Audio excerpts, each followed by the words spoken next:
Do you want to trust your gut the right way? By the end of this video, you will understand how to trust your gut from an astrological perspective. Stay tuned. It's JPO here with another Friday High Vibes video. If you're new to my channel, welcome. My name is Jennifer Percelli, but everyone calls me JPO. I am a spiritual teacher and an astrologer. I've been studying astrology for over 20 years. I've only read 2 books on astrology when I was around 16 years old. All of my other research is what I've learned from doing birth charts in real time, in real life. I also teach vibration, and I use astrology to help you understand it the right way. On today's show, we're gonna talk about the phrase, trust your gut. I'm sure you hear this all of the time. Just trust your gut. Just trust your gut about it. A lot of times when you hear this phrase, you immediately think your emotions, right? But I'm here to tell you it's a lot more interesting than that. Do you know that there's 144 combinations of the zodiac? Yes. Think about it for a second. You've got Aries, a fire sign, and that Aries can go in one of 12 houses. It can go in the Aries house, which is the first house. It can go in the Taurus house, which is the second house, and so forth. That's just 12 possibilities just for Aries alone. Now, think about the magnitude of combinations when you're talking about an entire birth chart, when you're talking about the moon combination and the sun combination and so forth. I'll give you an example with my sign. If I just stop there, moon and Capricorn, right? It's simple. We think it's just one of 12 options for our moon sign. No, no, no. My moon happens to be in the first house, which is the Aries house.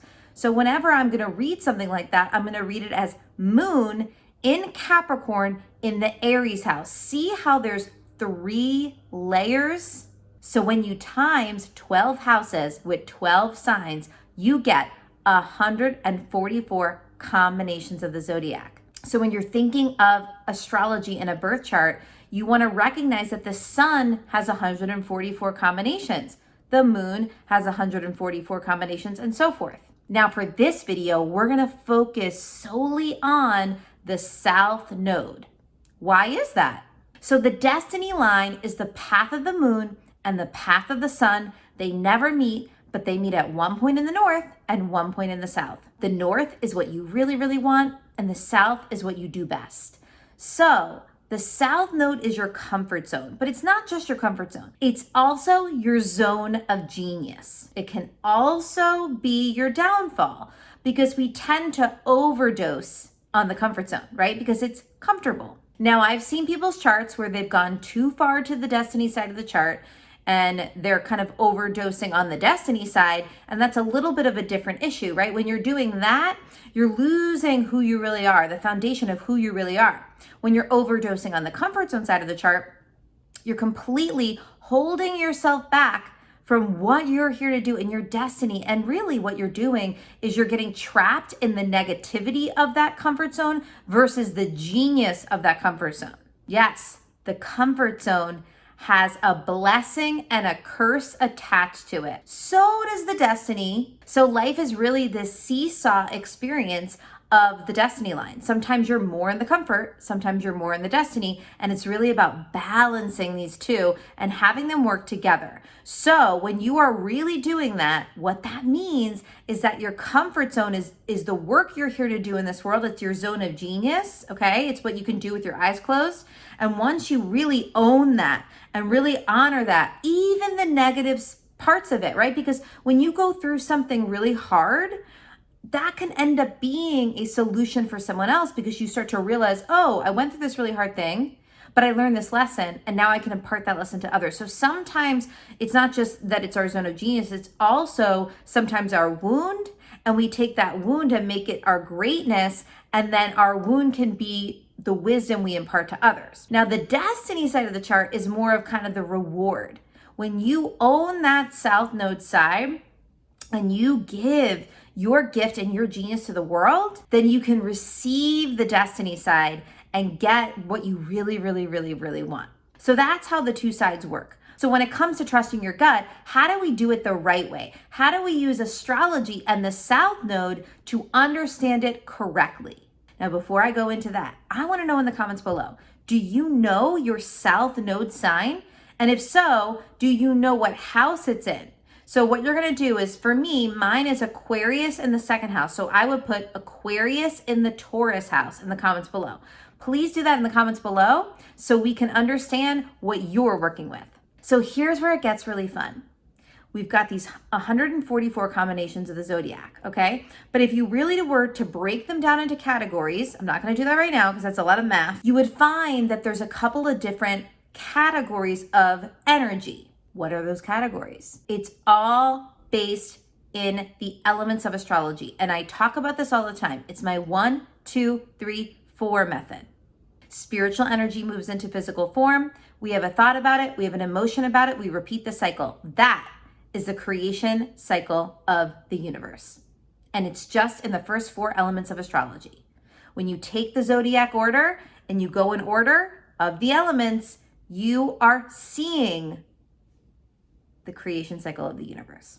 So fire signs are spiritual energy, earth signs are logical energy, air signs are mental energy, and water signs are emotional energy. So here's where it gets fun. For me, my comfort zone is air energy in an earth house. Now I do have water energy on my comfort zone side, so just know that this is more complex when you're looking at the birth chart as a whole, okay? But when I'm trusting my gut, when I'm really tapped into my intuitive hunches, they don't come to me from an emotional place. For me, it's not a feeling. For me, it's words. Why? Because my comfort zone is air.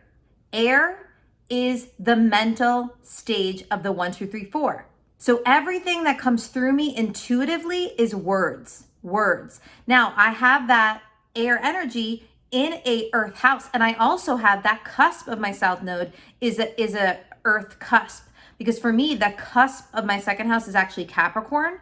Then I have Aquarius in the Taurus house, so I have that Capricorn and the Taurus second house. Okay, so I have earth with that air energy, and it gets a little bit more intense because I also have my moon in Capricorn, my Mars in Capricorn, so it's kind of all fitting into that comfort zone. So for me, really my intuition and my trusting my gut comes through brain dumps and like thought downloads, but also structurizing it, right? Like taking that and making it this logical spreadsheet. So I can go into like a spreadsheet with my ideas and I am like tapped in. I am tapped into source energy and I am getting these intuitive hits when I do that. That's the way that I channel my intuition. That's the way that I trust my gut.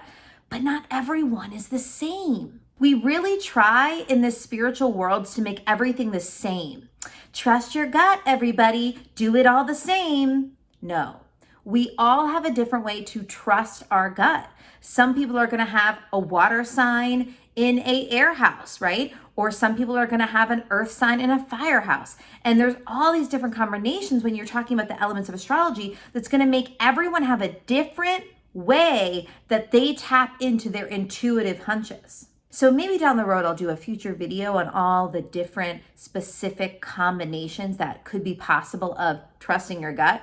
But just know that you have to learn your south node sign, the element of it, your south node house, the element of it, and then that south node cusp if it's different, okay? So some people will have like, normally how it works is the south node sign is the cusp of that house of your south node, but not everyone has that, right? So anything that's surrounding the south node is going to be kind of a part of it, but that's how you're really going to be able to understand how your brain or your gut or your intuition works when you are dealing with something and you don't know the answer to it, right?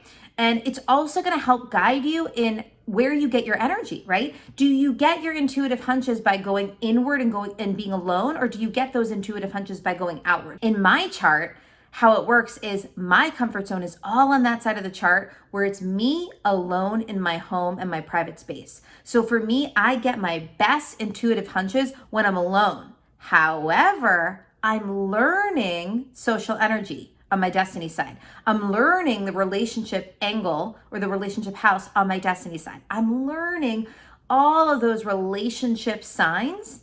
And so I found that even though I really do get my hunches when I'm alone in my home, I also need to take those hunches and I need to bounce them off within a partnership experience so that I can really confirm them and just kind of riff my ideas out to someone and get them to mirror back to me what they're hearing. Because if I just stay within the whole time, I'm not balanced with both sides. So that's another thing that you want to take into consideration when you're thinking about how to trust your gut, or maybe you're a coach and you're working with a client, or maybe you're a therapist that's working with a client and you really want to understand them better on how they can really trust their gut more, and you want to guide them and direct them to how to trust their gut more. Maybe you're a parent and you want to do that with your child. This is a great way to understand their south node, bringing in that north node and understanding kind of the balancing act, but focusing specifically on the elements to really understand where in that 1, 2, 3, 4 is their zone of genius. Thank you for watching this video. Make sure to subscribe and also click that button and that bell so you get notified every time I have a new video. Also, follow me on Instagram, Zodiac Love Guru, and call me JFO. Are you going down rabbit holes right now? Are you the weird conspiracy friend? If so, I'm working on a special project and I would love to connect with others who are doing the same. Please email me at qthematrix@gmail.com if you want to be a part of it. Also, come to my website, highvibes@jfo.com, and sign up there for more awesome things coming your way. Remember, you are a star in the movie of your life. You have a special destiny that's unique to you. So keep shining your light, and I'll catch you next week on the High Vibe Show with JFO. Home, rush to see if she called or even left a message for me in a flash. All alone.